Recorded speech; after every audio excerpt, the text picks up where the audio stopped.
عزیز طالب علم السلام علیکم ورحمۃ اللہ وبرکاتہ۔ یہ 11ویں جماعت کی اردو کلاس ہے۔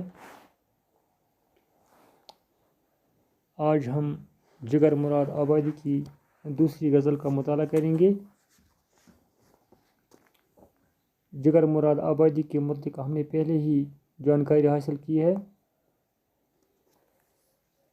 کہ وہ ایک ایسے شاعر ہیں جس کو اپنے اساتذہ کی صحبت نے چمکایا، جگر اور شہنشاہ تغزل بنایا۔ جگر کے کلام کے کئی مجموعے چھپ چکے ہیں جن کے نام ہیں داغ جگر، آتش گل، شعلہ طور۔ آخری مجموعے یعنی شعلہ طور کو کول ہند ساہتیہ اکیڈمی کے اعزاز سے نوازا گیا۔ تو اب ہم جگر مراد آبادی کی دوسری غزل پڑھیں گے آج، اس کی تشریح کریں گے۔ تو اس کے لیے آپ اپنی نصابی کتاب کا صفحہ نمبر 139 نکالیں۔ پہلا شعر: عشق کی یہ نمود پائی ہم کیا، ہو تمہیں تم اگر تو پھر ہم کیا۔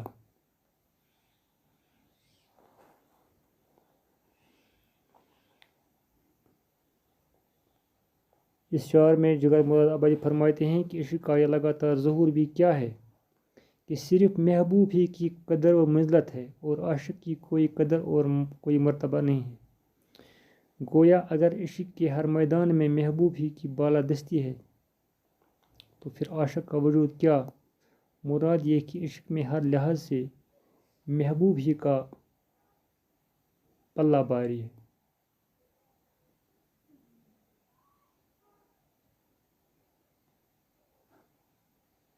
دوسرا شعر: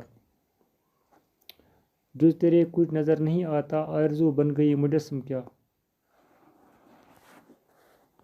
اس شعر میں جگر فرماتے ہیں کہ میرے دل میں تیری ہی واحد آرزو ہے جو ایک پیکر یعنی مجسمہ کی مانند ہے، اور مجھے تمہارے سوا کچھ بھی نظر نہیں آتا۔ ظاہر ہے کہ جب دل میں ایک ہی خواہش ہو تو پھر اس کے سوا کیوں کچھ نظر آنے لگی۔ یعنی شاعر کو دنیا میں اپنے محبوب کے سوا نظر کچھ نہیں آتا ہے کیونکہ اس کے دل میں صرف اسی کی ایک آرزو ہے۔ تیسرا شعر: ان نگاہوں کے سب کرشمے ہیں ورنہ اس ذرا پائی ہم کیا۔ اس میں شاعر فرماتے ہیں کہ جو ہمیں لگاتار بے چین رہتے ہیں یہ محبوب کی نظروں کے کرشمے ہیں۔ یعنی محبوب کی نظروں میں وہ جادو ہے جو ہم ان نظروں کا شکار ہو کر ہر وقت بے چین اور بے قرار رہتے ہیں۔ گویا ہم مسلسل بے چینی اور بے قراری کا شکار ہیں۔ یعنی محبوب کی نگاہوں کی جادو کی وجہ سے عاشق کا دل ہر وقت بے قرار رہتا ہے۔ چوتھا شعر: موت کی نیند چھائی جاتی ہے، کہہ چکا ہے فسانہ غم کیا۔ اس لیے یہ ہے کہہ چکا میں فسانہ غم کیا۔ شاعر جگر مراد آبادی شعر میں فرماتے ہیں کہ غم کی کہانی کی تاثیر کا ذکر کرتے ہوئے کہ جب میں اپنی غم کی کہانی سنا چکا اور وہ کہانی اس قدر دکھ بھری تھی کہ سنانے کے بعد زندہ رہنا مشکل ہو گیا۔ کہانی سنا کر مجھ پر موت کی نیند طاری ہو گئی۔ مراد یہ کہ میرے غم حد سے زیادہ شدت اور ناقابل برداشت ہے۔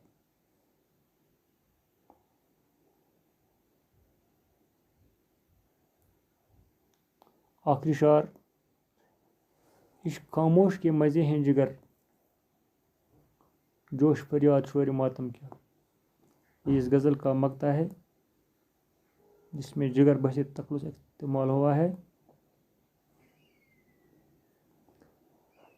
اس شعر میں جگر اپنے آپ سے مخاطب ہو کر فرماتے ہیں کہ عشق اب مزے میں ہے، پرسکون اور خاموش ہے، نہ فریاد کرتا ہے اور نہ ہی ماتم۔ گویا جب عشق مزے میں نہیں ہوتا، بے چین اور بے قرار رہتا ہے، تو اسی حالت میں آزاری اور فریاد کرتا رہتا ہے۔ اور عشق کے مزے میں ہونے کے معنی یہ ہوئی کہ عاشق پر محبوب مہربان ہے۔ یا ہم اس طرح کہہ سکتے ہیں کہ اگر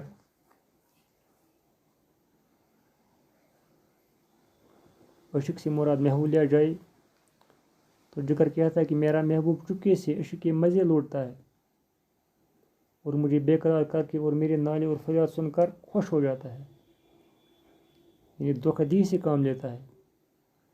میں اس پر شور ماتم کرتا ہوں اور وہ خاموش سے لطف اٹھاتا ہے، یعنی میری شور اور ماتم کرنے کا کوئی فائدہ نہیں ہے، اس سے اس کا دل متاثر نہیں ہوتا ہے۔ اس طرح اس غزل کی تمام اشعار مکمل ہوئی۔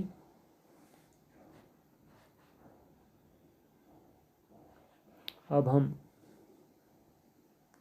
اس غزل کے بعد جو سوالات ہیں ان کو حل کرنے کی کوشش کریں گے۔ پہلا سوال ہے، جگر مراد آبادی کی سوانح حیات پر روشنی ڈالی۔ اس کا جواب آپ کی کتاب کے صفحہ نمبر 137 پر ہے، جو پہلا اقتباس ہے۔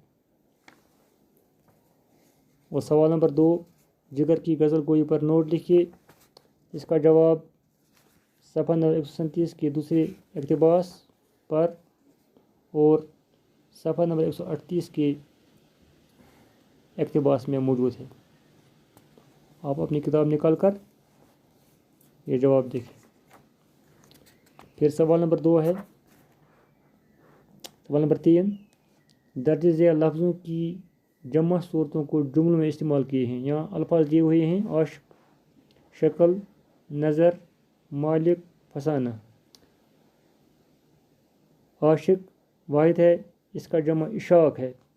اب جملہ اس کا بنتا ہے، عشق کی راہ میں عشاق اپنا سب کچھ لٹا دیتے ہیں، یعنی عاشق عشق کی راہ میں اپنا سب کچھ لٹا دیتے ہیں۔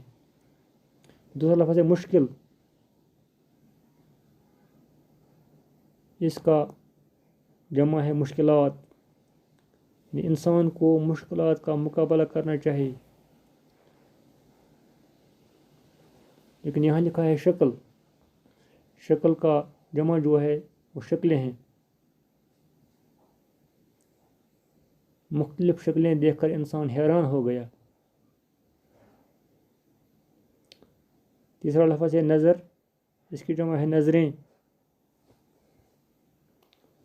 اپنی غلطی پر شرمندہ ہو کر وہ نظریں جھکائے بیٹھتا تھا۔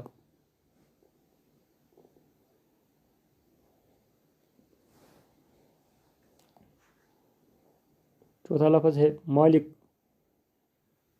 مالک واحد بھی ہے جمع بھی ہے، اس زمین کے کئی مالک ہیں۔ فسانہ، پانچواں لفظ، اس کی جمع ہے فسانے،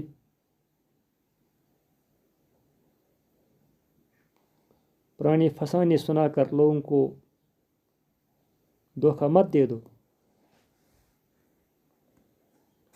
پھر سوال نمبر 4 ہے، درج ذیل اشعار کی تصریح کیجیے۔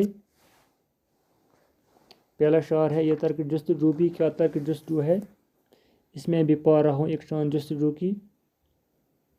اس میں جگر فرماتا ہے کہ جب میں نے دیکھا میری کوئی خواہش پوری نہیں ہو رہی تو میں نے جستجو کرنا چھوڑ دیا، لیکن جستجو ترک کر کے بھی جستجو مجھ سے نہ چھوڑی، کیونکہ مجھے محسوس ہوتا ہے کہ میری جستجو ابھی جاری ہے اور ساری ہے۔ یہ عاشق اپنے محبوب کی تلاش ترک کر نہیں سکتا ہے، کیونکہ اس کا تعلق دل سے ہوتا ہے۔ دماغ سے سوچتا ہے ترک کروں، لیکن دل پھر اس کو یاد کرتا ہے۔ دوسرا، موت کی نیند چھائی جاتی ہے، کہہ چکا میں فسانہ غم کا۔ اس شعر میں جگر فرماتے ہیں، غم کی کہانی کی تاثیر کا ذکر کرتے ہوئے فرماتے ہیں کہ جب میں اپنے غم کی کہانی سنا چکا اور وہ کہانی اس قدر دکھ بھری تھی کہ سنانے کے بعد زندہ رہنا مشکل ہو گیا۔ تو مجھ پر موت کی سی نیند طاری ہو گئی۔ مراد یہ کہ میرے غم بے حد شدت والے ہیں اور ناقابل برداشت۔ پھر سوال نمبر 5 ہے، خالی جگہ ہیں، آگے 2 الفاظ دیے ہوئے ہیں، ان میں سے صحیح لفظ خالی جگہ میں بھرنا ہے۔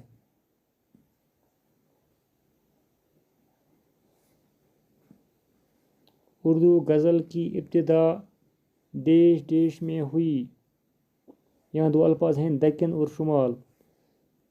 اردو غزل کی ابتدا دکن میں ہوئی، کیونکہ ولی دکنی اور اردو کے پہلے شاعر تھے، اور ولی قطب شاہ وہ بھی تھے پہلے شاعر، لہذا دکن میں ہی اردو کی غزل کی ابتدا ہوئی۔ دوسرا، جگر کی استعداد عملی دیش دیش تھی۔ یہاں لکھا ہے معمولی، دوسرا لفظ ہے غیر معمولی، اس لیے ہے جگر کی استعداد علمی معمولی تھی، یعنی جگر زیادہ تعلیم یافتہ نہیں تھے، یا عملی کے بڑے علمی ہے۔ اس کا صحیح جواب آئے گا جگر کی استعداد علمی معمولی تھی۔ تیسرا، جگر نے ابتدا میں دیش دیش سے اصلاح لی۔ یہاں 2 الفاظ دیے ہوئے ہیں، داغ اور والد صاحب۔ یعنی جگر نے پہلے اپنے والد صاحب سے ہی اصلاح لی، یعنی جگر نے ابتدا میں والد صاحب سے اصلاح لی۔ چوتھا، جگر کا مجموعہ کلام دیش دیش ہے۔ شعلہ طور جگر کا مجموعہ کلام ہے، یعنی جگر کا مجموعہ کلام شعلہ طور ہے، یہاں شعلہ طور آئے گا، نال طور نہیں آئے گا۔ جگر کے مجموعہ کلام پر دیش دیش نے انعام دیا۔ اس کا جواب آئے گا جگر کے مجموعہ کلام پر ساہتیہ اکادمی نے انعام دیا۔ چھٹا، جگر کا انتقال دیش دیش میں ہوا۔ 2 جواب دیے ہیں، 1820 عیسوی 1960 عیسوی۔ اس کا صحیح جواب 1960، یعنی جگر کا انتقال 1960 عیسوی میں ہوا۔ اس طرح جگر مراد آبادی کی دوسری غزل اور مشقی سوالات مکمل ہو گئی۔ باقی شکریہ۔